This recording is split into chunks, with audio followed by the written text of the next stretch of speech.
ఇచ్చాడు, దేవుడు తీసుకున్నాడు. దేవుని నామానికి మహిమ కలుగు కాక దేవుని స్తుతించినట్టుగా అన్ని కలిగి ఉన్నటువంటి అన్ని ఇచ్చినటువంటి దేవునికి ముందుగా స్తోత్రాలు చెల్లించము. హల్లెలూయా. అదే రీతిగా వేదికలు అలంకరించినటువంటి తన దాసులకి ప్రభు నామములో అందరికీ వందనాలండి. కొద్ది నిమిషాలు దేవుని వాక్యం విందాం. అపోస్తలుడైన పౌలు గారు తెస్సలోనికీయులకు రాసినటువంటి పత్రిక, మొదటి పత్రిక 4వ అధ్యాయం 13వ మాట నేనే చదువుతున్నాను. మీ బైబిల్ తీసి చూడండి. సహోదరులారా, నిరీక్షణ లేని ఇతరుల వలె మీరు దుఃఖపడకుండా నిమిత్తము నిద్రించుచున్న వారిని గురించి మీకు తెలియకుండుట మాకిష్టము లేదు. దేవుడు ఈ వాక్య భాగాన్ని మన వినికిడిలో దీవించి ఆశీర్వదించునుగాక.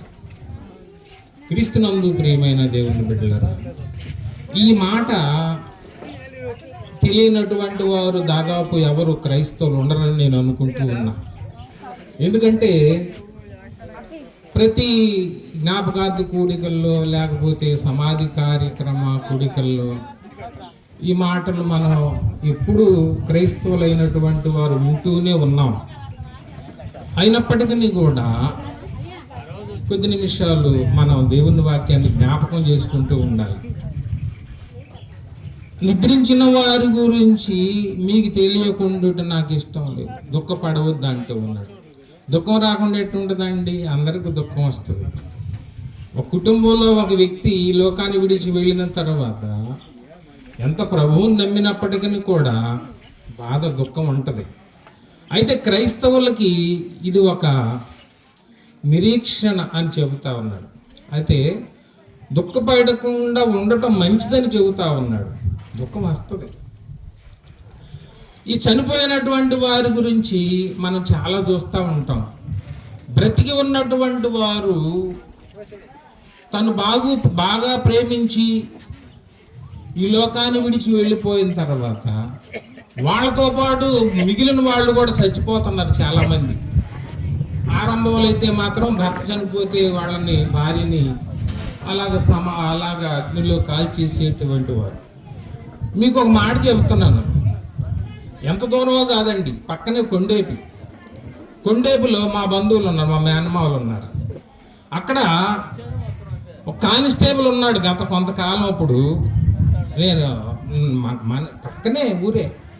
ఆ కానిస్టేబుల్ చనిపోయాడు. కానిస్టేబుల్ చనిపోతే ఆ వార్త విని భార్య ఏం చేసిందంటే వెళ్ళి బావిలో దూసి చచ్చిపోయింది. అవునా కాదా? కొండేపూళ్ళు మా వాళ్ళు చెప్పాలి, చెయ్యాలి అవునైతే కాదని. అవునా? ఆ భార్య వెళ్ళిపోయి బావిలో దూసి చనిపోయిందండి. భర్త చనిపోయాడు, అతను కానిస్టేబుల్, నేను కానిస్టేబుల్ని. అరే తర్వాత ఈమె ఆ వార్త విని వెళ్ళి బావిలో దూసి చనిపోయింది. ఎందుకంటే ప్రేమ, మమకారం. అయ్యో నా యజమానుడు చనిపోయాడు, నా భర్త చనిపోయాడు, ఇంకా నా బ్రతుకెందుకు అని వెళ్ళి బావిలో దూకి చనిపోయిందండి. బావిలో దూకి చనిపోయింది. కానీ అలాగ చనిపోవటం అనేటువంటిది బైబిల్, యేసుక్రీస్తు ప్రభు నమ్మినటువంటి వాళ్ళు ఎవరు చెయ్యరు. అలాగ చెయ్యకూడదు కూడా, చెయ్యకూడదు. నువ్వెంత ప్రేమించినప్పటికీ కూడా నీ వాళ్ళు చనిపోతే నువ్వు చచ్చిపోమని బైబిల్ చెప్పట్లేదు. అలాగ చచ్చిపోవటం పాపము, నేరము కూడా అవుతుంది. కాబట్టి చచ్చిపోవద్దండి, చచ్చిపోవద్దు. నువ్వెంతగా ప్రేమించవచ్చు. అయితే ఇక్కడ జరిగేది ఏంటంటే, నా భర్త పోయాడు కదా, నేనెందుకు ఉండాలి అనేటువంటి ఆ ఆవేశంతో వెళ్ళి చనిపోయింది. కానీ భౌతికంగా చూసుకున్నా కానీ భర్త పోయాడు, ఆ తర్వాత బిడ్డల పరిస్థితి ఏంటిది ఆలోచించాలి. అన్నిటికంటే ముఖ్యంగా దేవుని అదే మళ్ళీ చెబుతున్నా, అదే ప్రభువుని ఎరిగినటువంటి వాళ్ళైతే చచ్చిపోరు. నువ్వు చచ్చిపోమన్నా చచ్చిపోరు. ఎందుకంటే వాళ్ళకి తెలుసు నా భర్త చనిపోయాడు, రేపు నా భర్త యేసుక్రీస్తు ప్రభువారు వచ్చినప్పుడు ముందుగా లేస్తాడు అనేటువంటి సత్యం వాళ్ళకి తెలుసు కనుక వాళ్ళు కనిపెట్టుకొని ఉంటారు. ఇంకొకటి తెలుసా, పాత యాక్టర్ ఉన్నాడు, సినిమా యాక్టర్ రంగనాథ్.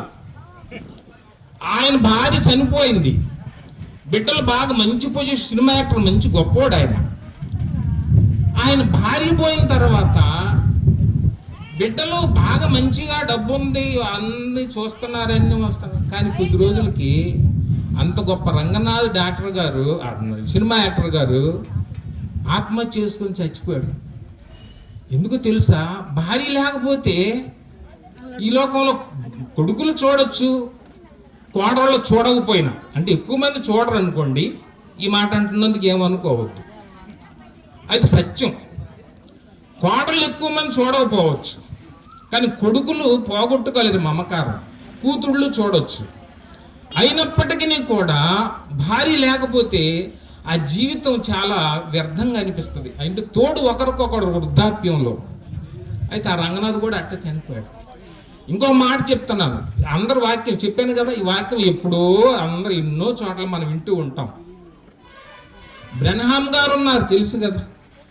ఆయన మందిరంలో, ఆయన ఏ దేశమోడో వాక్యం చెప్పి బయటకు వస్తే ఆయన బిడ్డలు ఇద్దరు యవన బిడ్డ కుర్రోళ్ళు, చిన్న పిల్లలు, వాళ్ళు ఇద్దరు కుమారులు బ్రెన్హామ్ గారు వెళ్ళి కారులో కూర్చున్నారు.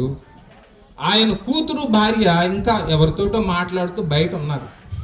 కారులో కూర్చొని వెంటనే ఒకడు వచ్చేసి వాళ్ళు ఆ డోర్లు వేసేసారు, పెట్రోల్ పోసి తగలబెట్టారు. అందరికి తెలుసు, క్రైస్తవులకి, క్రైస్తవేతరులకు కూడా తెలుసు ఈ విషయం. ఆ తర్వాత కోర్టులో ఆయన ఏమేం చెప్పిందంటే, అయ్యా అమ్మ, నీ భర్తని నీ కొడుకులు ఇద్దరిని చంపింది వీడే కదా అని అడిగితే, అయి ఉండొచ్చండి అమ్మ. కావుదా? అది అవునా కాదా? అవునయ్యా. మరి ఏం శిక్ష విధించమంటారు ఇతనికి అని ఆయన భార్యని అడిగిందండి. భార్యని అడిగితే భార్య అంది కదా, ఏ శిక్ష వద్దయ్యా, ఏ శిక్ష వద్దు, మీకు చేతులెత్తి నమస్కారం చేస్తున్నాను, అతనికి క్షమించేయమందు. ఇది క్రైస్తవం. క్రైస్తవ్యం అంటే ఇదండి. యేసుక్రీస్తు ప్రభు వారిని చంపుతున్నప్పుడు వీళ్ళు ఏం చేస్తున్నారు వీళ్ళు తెలియదు, క్షమించమన్నాడు. యేసుక్రీస్తు బిడ్డలు కూడా అదే బాణీలో రావాలి. క్రైస్తవ్యం అంటే అదే. కాబట్టి ఇంతకీ నేను ఈ మాటలు ఎందుకు చెబుతున్నానంటే, ఆదరణ ఒకరికొకరు ఆదరించుకోవటం. అయితే చనిపోయినప్పుడు బాధ వస్తుందండి, బాధ వచ్చింది. అయితే బాధ వచ్చినప్పుడు ఆ బాధ పడవద్దు అని క్రైస్తవులకి, మిగిలిన వారికి చెబుతాం. అది కూడిక ఉద్దేశం ఏంటంటే, మిగిలినటువంటి వారు యేసుక్రీస్తు ప్రభువారిని నమ్ముకుంటే ఎందుకు మేలు అనే విషయం కోసం నేను చెబుతా ఉన్నాను. ఏం జరిగిద్దో తెలియదు, ఎప్పుడు పోతామో మనకు తెలియదు. మక్క పోయిద్దని నేను అనుకోలేదు, మీరు కూడా అనుకొని ఉండరు. 2 కళ్ళు ఆపరేషన్ చేయించుకుంది, వెళ్ళిపోయింది.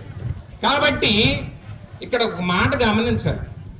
ఈ విషయంలో నేను ఎవరిని తప్పు పట్టడం లేదు, ఎవరిని విమర్శించట్లా. భార్యాభర్తలు గొడవలు వస్తూ ఉంటాయి. ఒకరోజు మా బావగారు ఏదో మక్కను కొట్టాడు. కొట్టుకుంటే సహజమే, భార్యాభర్తలు. నా దగ్గర ఒంగోలు వచ్చేసింది, మన్నా దగ్గరికి పోకుండా. కొద్ది రోజులు పోయిన తర్వాత నాకు చెప్పలా, హాస్పిటల్కి వెళ్ళి చూపించుకొని వచ్చాం. పక్క కొంచెం ఒత్తుకుందయ్యా అని అన్న తర్వాత హాస్పిటల్కి వెళ్ళి వచ్చిన తర్వాత ఈ 2 రోజులు ముందలే ఇప్పించి పంపిద్దాం అనుకుంటే నేను ఫోన్ అంది. ఎందుకు ఫోన్ అన్నావక్క అంటే, నన్ను చంపేస్తాడు రా ఆయన. చంపేసేదేంది, భర్త నీవు కట్టుకున్న భర్త అంటే నీకు తెలియదురా అంది. అంటే భార్యాభర్తలు గొడవలు ఉంటాయండి. అంటే బావని నేను తప్పు అంటలా, మేము కొట్టుకున్నాం, మా భార్యలను కొట్టుకున్నాము, మేము మంచివాళ్ళమని మేము అనటం వల్ల నన్ను చంపేస్తాడు అంది. చంపేస్తాడంటే నేను అన్నాను, చంపినా నువ్వు ఉండాల్సింది అక్కడక, ఇక్కడ ఉండొద్దు. మీరు బాగున్న తర్వాత వచ్చిండు నా దగ్గర, 10 రోజులు కాదు, నెల రోజులు కాదు, 8 రోజులైనా అని అన్నా. చెప్పు అదెట్రా అంది. అంతేనక్క, దేవుని నమ్ముకున్నావు నువ్వు, యేసు ప్రభువుని బిడ్డవు నువ్వు, యేసు ప్రభు బిడ్డవు కాబట్టి మమ్మల్ని ఏమంటారు, చూడరా ఫలానా లక్కజీలు వచ్చి ఇంట్లో ఉందంటారు.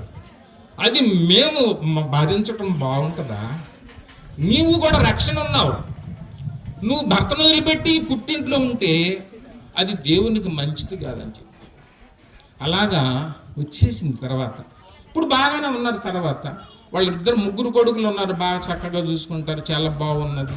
వాళ్ళ కూతురు అంటే ఆటోమేటిక్గా తల్లి మీద ప్రేమ ఉంటుంది. సరే, ఇలాగ జరిగిందండి. సరే, నేటికి ఏమైపోయిందంటే ఈనాడు ఈ లోకాన్ని విడిచి వెళ్ళిపోయినా కానీ మాకు ఒక పక్క దుఃఖం ఉన్నా మరో పక్క సంతోషం. ఎందుకంటే మా అక్క యేసుక్రీస్తు ప్రభువాని సొంత రక్షకుడుగా అంగీకరించింది గనుక రేపు యేసయ్య వచ్చినప్పుడు మధ్యాకాశానికి మా అక్క ముందు లేస్తుంది. ఒకవేళ మేము బ్రతుకుంటే మా అక్క ముందు లేస్తుంది. అందరికీ తెలుసు, క్రైస్తవులకి బ్రతికి ఉన్నటువంటి వాళ్ళు తర్వాత లేస్తారు. సరే, ఇది విషయం. సరే, ఇప్పుడు మనం చదువుకున్నటువంటి మాటను బట్టి మనం దుఃఖపడకూడదు చనిపోయినటువంటి వారి గురించి అన్నప్పుడు ఒక మాట చూడండి. సమయం ఇంకా భోజనాలు కావాలి, చాలా ఎక్కువ టైం కాలేదు, మీరేం ఇబ్బంది పడొద్దండి. 10 నిమిషాలే ఇచ్చాడు కదా, ఏం చెప్తున్నాడు అనుకో. నేను 10 నిమిషాలు ఇబ్బంది లేదు కాబట్టి చెబుతున్నాను. అయ్యా చెప్పచ్చా? కాబట్టి ఒక రాజు ఉన్నాడండి, ఆయన చక్రవర్తి రాజు. ఆయన బాగా ప్రభువుని ఎరిగినటువంటి వాడు, దేవునికి హృదయానుసారుడు, దేవుని మనసు ఎలాంటిదో అలాంటి మనస్సు కలిగినటువంటి వాడు. గొర్రెలు కాసుకున్నటువంటి వాడిని తీసుకొచ్చి సింహాసనం మీద కూర్చోబెట్టాడు దేవుడు రాజుగా. అయితే ఒక దినం ఏం జరిగిందంటే వాళ్ళ కొడుకుకి రోగం వచ్చేసింది. చూడండి అమ్మ, ఇప్పుడు తీసి నాకు చదివి సహాయం చేయాలి. సమూయేలు 2వ గ్రంథము 12వ అధ్యాయము, సమూయేలు 2వ గ్రంథము 12వ అధ్యాయము 22వ మాట చదవండి, సహాయం చేయండి. ఏంటంట? బిడ్డ ప్రాణంతో ఉన్నప్పుడు దేవుడు నా యందు కనికరించి వాని బ్రతికించునేమో అనుకొని నేను ఉపవాసం ఉండి ఏడ్చుచుంటిని. చూసారా? మేమందరం ఏడ్చాము, మా వాళ్ళందరూ ఏడ్చారు, అందరూ ప్రేమ కలిగినటువంటి వాళ్ళు అందరూ ఏడ్చారు. కాస్తో కూస్తో మా అక్క మీద అభిమానం ఉన్నటువంటి వాడు హృదయం కరిగింది. కానీ ఇక్కడ సన్నివేశం ఏంటంటే రాజు కొడుకు, చిన్న కొడుకు రోగంతో ఉన్నాడమ్మా. రోగంతో ఉంటే ఏమైందంటే ఆ రాజు ఇంట్లోకి వెళ్ళి తలుపేసుకొని ప్రార్థన చేస్తూ కన్నీళ్ళకి విడుస్తూ ప్రార్థిస్తూ ఉపవాసం ఉండి దేవునికి మొర పెట్టుకుంటున్నాడు. దేవా, నా గారాల బిడ్డయ్యా, నా బిడ్డను బ్రతికించు ప్రభువా, నా బిడ్డను బ్రతికించు ప్రభువా. వాడు చనిపోయే స్థితికి వచ్చున్నాడు, మరణకరమైనటువంటి చివరి గడియలోకి వచ్చాడు కాబట్టి నా బిడ్డను బ్రతికించు ప్రభువా అని రాజు ప్రాధేయపడుతూ కన్నీళ్లు గారుస్తూ తిండి తినకుండా నేల మీద పడుకొని ఉపవాసం ఉండి దేవునికి ప్రార్థిస్తా ఉన్నాడు.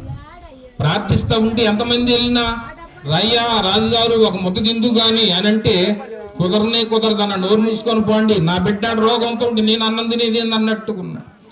ఆ తర్వాత బిడ్డ చనిపోయిన తర్వాత బిల్డర్ ఆఫ్ సైలెన్స్ అంటే ఎవరు కారు సైలెంట్గా ఉన్నారు, ఏం మాటలేని పట్ల సందడి చప్పుడు లేదు.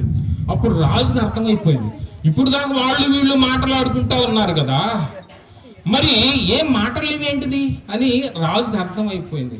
వీళ్ళేమనుకున్నారు, గుసగుసలు ఆడుకుంటా ఉన్నారు. అరే, చచ్చిపోకముందు అంత అల్లాడిపోయాడు కదా రాజు, బిడ్డ చనిపోయాడనేటువంటి వార్త తెలిస్తే ఎక్కడ గుండెలు చచ్చిపోతాడో అనేటువంటి ఉద్దేశంతో ఎవరికి చెప్పకుండా మౌనంగా ఉన్నారు.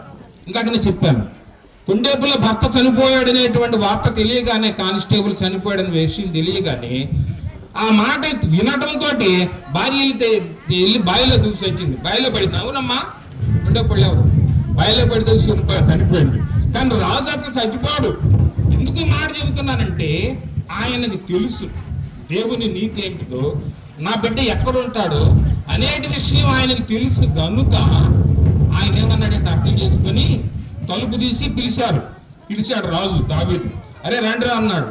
ఏంటంటే బిడ్డ చచ్చిపోయాడా అని అడిగాడు. వాళ్ళకి ఏం చెప్పాలి అర్థంగా ఒకరి ముఖాలు ఒకరు చూసుకుంటా ఉన్నారు. చెప్పండి రా అన్నాడు.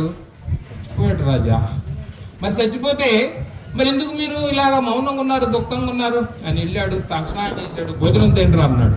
వీళ్ళకంతా అర్థం కావాలా, ఇదేంద్రా చచ్చిపోకముందేమో భయంకరంగా ఏడ్చాడు, ఉపవాసం ఉన్నాడు, చచ్చిపోయాడని తెలిసిన తర్వాత తలస్నానం చేసి ఏం దిగులు విచారం లేకుండా అన్నం తింటున్నాడు అని అడిగితే అప్పుడు రాజు మాట్లాడుతున్నట్టు మాట ఏంటంటే, నేను వాడి దగ్గరికి పోవాలి కానీ వాడు నా దగ్గరికి రాడు. చూసారు దేవుని బిడ్డలారా, క్రైస్తవులకు ఉండేటువంటి నిరీక్షణ అది, క్రైస్తవులకు ఉండేటువంటి సత్యం అది.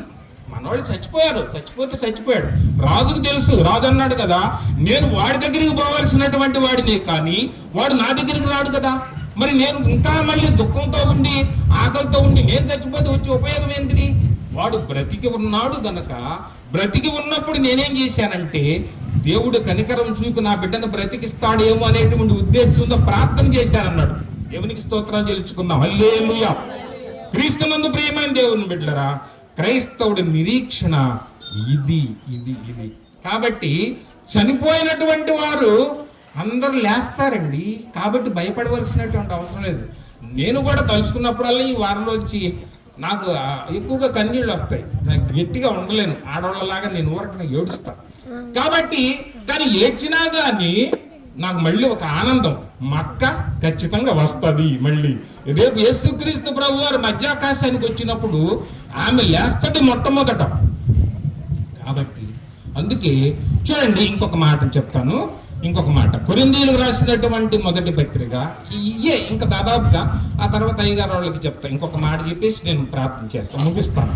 కొరింథీయులకు రాసిన మొదటి పత్రిక 15వ అధ్యాయము 51వ మాట మనం చదువుకుందాం. చదవండి అమ్మా. అమ్మా, ఇదిగో నీకొక మర్మము తెలియజేయుచున్నాను, మనమందరము నిద్రించము గాని ఒక రెప్పపాటున కడబూరం మ్రోగగాని అందరము మార్పు చెందుదము, అప్పుడు లేపబడుదురని. అంతవరకు చాలమ్మా, కిందంతా అవసరం లేదు, అంత కూడా అవసరం లేదు. ఏమైంది, ఒక రోజు రాబోతుంది, ఎవరైతే సమాధుల్లో ఉన్నారో వాళ్ళు లేస్తారు. ఎలాగా లేస్తారు? ఇదే శరీరంతో లేస్తారు, మట్టి శరీరంతో, మహిమ శరీరంగా లేపబడతారు. ఇంకా ఈ లోకంలో చెప్పుకున్నట్టుగా మంచి పనులు చేస్తే వాడు ఇంకొక జన్మలో మంచిగా పుడతాడు, లేకపోతే పిల్లిగాను నక్కగాను తొండగాను పుడతారు అనేటువంటిది అబద్ధము. గుర్తుపెట్టుకోండి, మనిషికి ఒకటే జన్మ, 100-150 లేవండి, 100-150 లేవు. ఈ జన్మ ఒక్కటే. ఎవరైతే చనిపోతారో క్రీస్తునందుండి వాళ్ళు మొదటగా లేస్తారు. అదే మాటని నేను చదివించట్లా. దానియేలు 12:2, యోహాను శుభవార్త 5:28 వచనాల్లో చెప్పబడుతుంది. వారి వరుస క్రమంలో వారు లేస్తారు. నీతివంతులు మొదటి పునరుద్ధానంలో లేస్తారు. అంటే ఇంకొకటి జ్ఞాపకం చేసుకోవాలి, అందరూ లేస్తారు. యేసుక్రీస్తు ప్రభువుని నమ్మనోళ్ళు లేవద్దు అనుకోవద్దండి, వాళ్ళు లేస్తారు, వీళ్ళు లేస్తారు. మొదటి పునరుద్ధానంలో ఎవరు లేస్తారంటే, యేసుక్రీస్తు ప్రభువుని సొంత రక్షకుడుగా అంగీకరించి నా కోసం ఈ లోకానికి వచ్చి ప్రాణం పెట్టి రక్తం కార్చాడని నమ్మి విశ్వాసం ఉంది నూతన జన్మ పొందుకున్నటువంటి వారు మొదట లేస్తారు.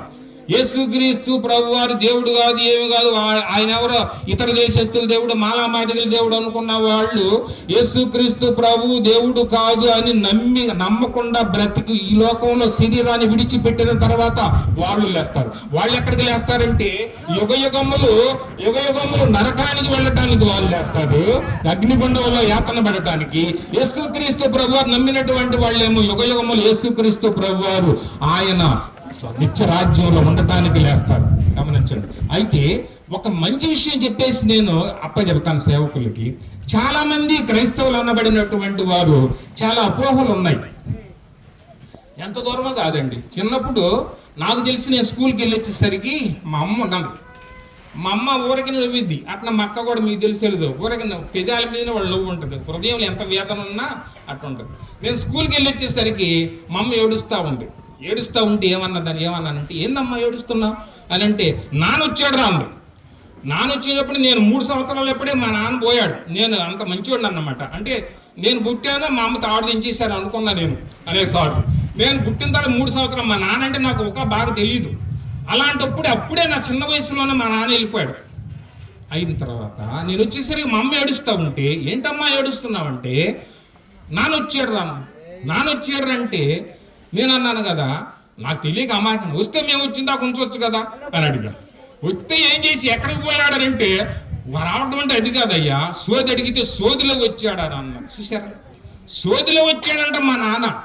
అప్పుడు నాకు బాగా ఉన్నది, వాళ్ళు వీళ్ళు ప్రక్కన వాళ్ళు పెద్దంగర స్వామి పలానా ఆయనకు పెట్టారని తిడతా ఉండేవాళ్ళు. మమ్మీ ఏడుస్తూ ఉండేది, ఏందమ్మా ఏడుస్తున్నట్టు, నాన్న వాళ్ళకు పెట్టాడంట అనేది. అప్పుడు నిజమే కావాలనుకున్నానండి. చచ్చిపోయినటువంటి వాడు ఈ లోకంలో ఇంకొకరికి బట్టరండి, ఇది గుర్తుపెట్టుకోవాలి. పాస్టర్లు అందరూ చెప్తారు, కొంతమంది చెప్పకపోవచ్చేమో. చచ్చిపోయినటువంటి వాడు, ప్రభువుని ఎరిగినటువంటి వాడైతే పరదేశికి వెళతాడు మరణమైన తర్వాత. ప్రభువుని ఎరగనటువంటి వాడైతే వాడు ఎక్కడికి వెళతాడంటే పాతాళానికి వెళతాడు. ఇది సత్యం, గుర్తుపెట్టుకోండి. ఎట్టి పరిస్థితుల్లో చచ్చిపోయినా మా పెద్ద మా నాన్న రాలా. ఇప్పుడు ఒకవేళ ఇక్కడ కూడా ఎవరికైనా దెయ్యం పట్టింది అనుకుంటే జంగాలు కొండమని చెప్పొద్దు, నేను ఒప్పుకొని కేసు పెడతాను, నేను పోలీసుడిని కాబట్టి. ఎందుకు మాట చెప్తున్నానంటే, కొండమ్మ బయటికి రాదండి, చనిపోయిన పరదేశంలో ఉంది. ఎందుకు నమ్మ చెప్తానంటే, ఆమె రక్షణ పొందింది కనుక. రక్షణ పొందకపోతే ఆమె నరకం యాతన పడిద్ది, వాడు ధనికుడు పడ్డట్టు. కాబట్టి రేపు పొద్దున ఎవరికైనా దెయ్యం పట్టిందంటే, పలానా సంఘాలు కొండం పట్టింది అని ఆమె బండబూతులు తిట్టుకోవటం, మమ్మల్ని తిట్టడం చెయ్యొద్దండి, జ్ఞాపకం చేసుకోండి. సరే, ఇంకొక విషయం చెప్తా. చాలా మంది క్రైస్తవులకి, చాలా మంది బిడ్డలకి చాలా అమాయకత్వమైనటువంటి భక్తి ఉంటుంది. ఎంతో కాదు, డైరెక్ట్ నేను చెప్తున్నా, మా బంధువులే, మా బిడ్డలే, మా సొంత ఇక్కడ కూర్చున్న ఆయన సొంత కూతురు ఇక్కడ పక్కనే ఉంది. ఆమె రాళ్ళ మక్క చచ్చిపోయినప్పుడు రాకపోతే నేను అడిగితే అన్నది కదా, అయ్యో చిన్నాన్న మొన్న అబ్బాయికి పెళ్లి చేశాను కదా, పోతే క్యూడ్ అంటాను. ఏమన్నా అర్థం ఉందండి? ఎందుకు ఈ మాట డైరెక్ట్ చెబుతున్నానంటే, ఆమె అమాయకురాలు. లోకంలో ఎక్కడైనా ఎవరైనా అనుకునేది ఏంటి, క్రైస్తవులు కానీ బయట వాళ్ళు కానీ, ఎవరైతే చనిపోతారో వాళ్ళు ఇంకొకరి ఇంటికి వెళ్ళరు. అంతేనా కాదమ్మా జాక్సమ్మా? వాళ్ళు ఇక్కడ రావడానికి ఏం తప్పు లేదు, ఆమె అమాయకురాలు. అందువలన అలాంటి అమాయకత్వంలో బతకొద్దండి, పోగొట్టుకోవద్దు రక్త సంబంధాన్ని.